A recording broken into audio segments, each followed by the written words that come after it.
bom dia e vamos de cafezinho, sem cafezinho de novo, que ainda não tive tempo de comprar o café. Estamos aqui numa quinta-feira de 18 de setembro. Estamos trabalhando já estou trabalhando aqui nas entregas. Eu coloquei a câmera um pouquinho pro ladinho lá, ó, pra vocês verem um pouquinho como que é bonito aqui, que é bonito, gente. Difícil achar um lugar feio aqui nesse lugar. Tem, mas é difícil achar, porque é muito bonito aqui. E hoje, gente, é um dia que eu vou trabalhar praticamente integralmente aqui no delivery. Eu tenho só uma cliente 4 horas da tarde, um design de sobrancelha simples, que eu faço em 15 minutos, 10 minutos, é rapidão pra fazer. Mas vou trabalhar bastante aqui no delivery hoje. Agora eu tô indo levar uma entrega numa cidade mais longe, chamada Acton. E pra cá é um povo mais bem de situação, tem umas casas mais bonitas, mais arrumadinhas. E hoje eu tô querendo mostrar um pouquinho mais pra vocês, porque eu vi que algumas pessoas no último vídeo gostaram de eu mostrar um pouco como é aqui, os comércios, a realidade aqui, né? De algumas coisas. E uma delas que eu vou mostrar pra vocês são as casas, como que é, as estradas, são muito bonitas. Tipo assim, dá uma paz de você dirigir num lugar desse. Então, fica aí um pouquinho com a paisagem de quase tá chegando o outono. As folhas começaram a amarelar um pouquinho. Então, vamos lá.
Vou buscar ele lá no daycare, às vezes eu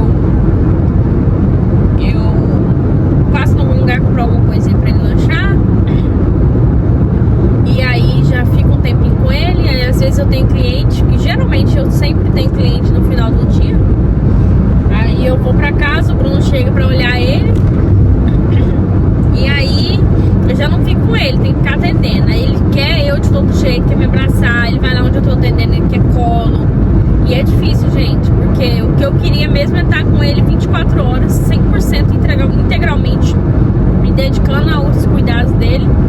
Mas a gente entrou numa situação aqui nos Estados Unidos que tem que correr contra o tempo, né? E essa é uma realidade, fazer o quê? Não tem muito o que fazer. Então, pra você preparar um prato, umas coisas mais fitness assim, eu acredito que você demanda um pouquinho mais de tempo, você ter esse cuidado, né? Mas enfim, desculpas, a gente sempre arruma desculpa para as coisas. Mas eu fui lá, fiz uma marmitinha pra mim e pro Bruno. Pô, eu pus uma frutinha pra mim e uma pra ele num potinho.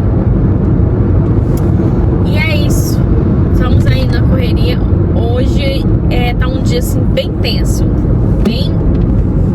bem ruim de estar trabalhando na rua, porque a imigração, o ICE, né, em si, tá batendo aqui assim, gente, misericórdia. Tá batendo demais, estão pegando muita gente. Só hoje cedo parece que foi mais de 30 pessoas que eles pegaram aqui na minha cidade. E eles não estão criando mais um padrão, sabe? Eles estão pegando aleatoriamente. Tem lugar que tá fazendo blitz, tem lugar que parece que eles estão andando a paisana perto das casas e vendo, fiscalizando, vendo quem é que tá lá, ou às vezes estão atrás de uma pessoa e vendo se essa pessoa tá lá, tá pra sair ou não, e aí avisa o outro. A gente recebe muita coisa aqui nos grupos aqui de aviso, né? Porque a comunidade brasileira criou um grupo aí e um vai ajudando o outro. Mas assim, olha, falar pra vocês, tá tenso demais esses dias agora. A vontade é de ficar só em casa, não sair, esperar a poeira baixar de novo. Porque como que funciona? Pelo que eu percebi, eu sigo alguns advogados aqui bem influentes, o nosso advogado, uns outros aí, e um deles estava falando, e esse advogado que eu tô falando, ele é americano, né?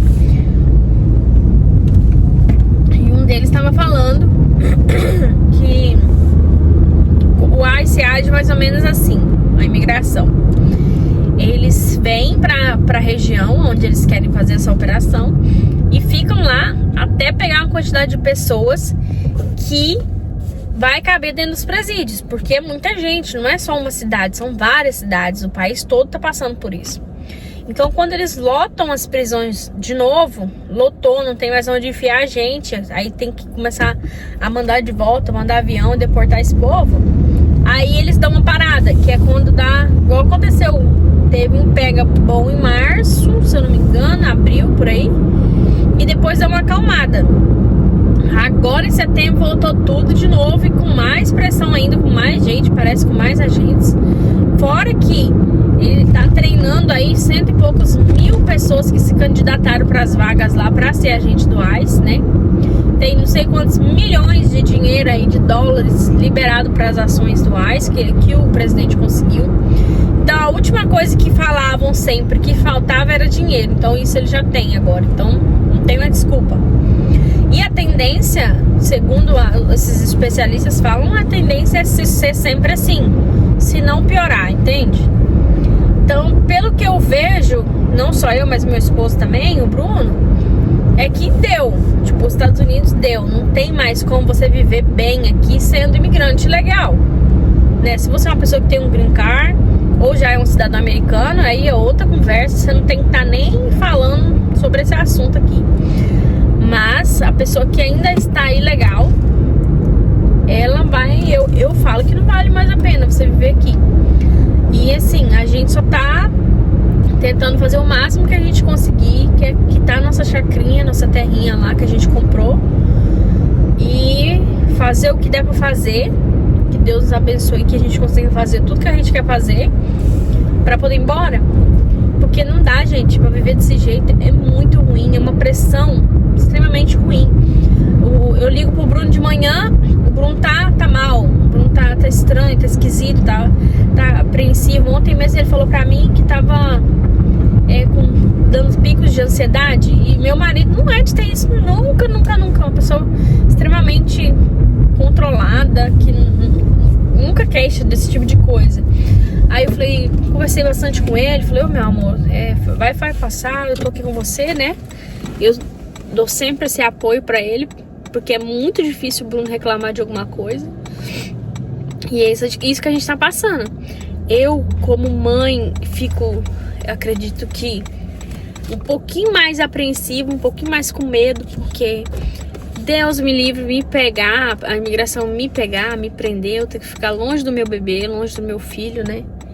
Eu sei que vai ser muito difícil pra mim, então é uma das coisas que eu mais peço a Deus, pra Deus nos dar a chance de conseguirmos fazer o que a gente precisa fazer pra voltar embora, pra regressar pro nosso país de origem, né? Porque lá é a nossa casa, não tem o que falar, lá é o nosso lugar, né, gente? Eu gosto daqui dos Estados Unidos? Eu gosto. Mas eu acho que a gente chegou no final da rapa do que era bom, sabe? Depois que a gente chegou aqui em 2022.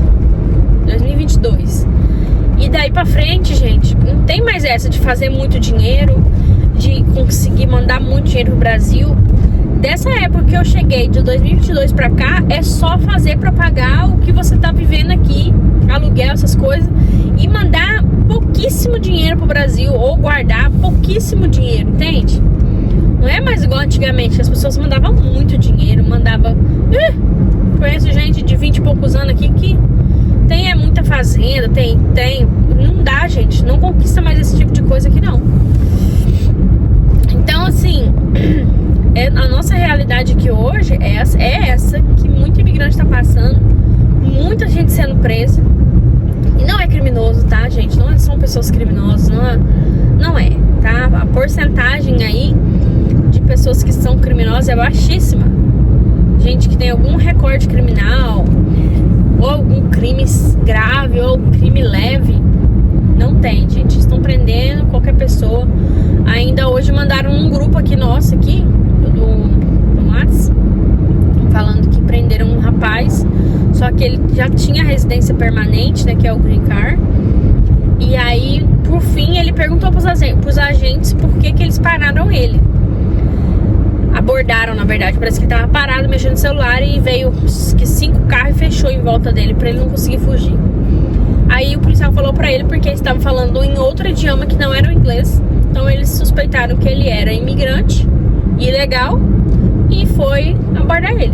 Então já tá assim, não tem mais essa de xenofobia, essas coisas aí. Esquece, meu irmão. Isso aí não tá valendo pra cá, não. Saiu até não sei se é lei, se é normativo, o que é que saiu aí, que autoriza os agentes de imigração te abordar apenas por sua aparência de ser um imigrante ou pela linguagem que você fala, o idioma que você tá falando também. Eles têm essa legalidade agora. Eu não sei que legalidade é essa, porque alguns advogados estão falando que isso fere a Constituição, isso entra na xenofobia, no racismo e tantas outras coisas lá. Mas ele tá no país, está no país deles, né, gente? Então a gente tem que andar na linha mesmo. E o mínimo que a gente tinha que saber é falar o inglês, né? Mas fazer o quê? Isso aí, realidade.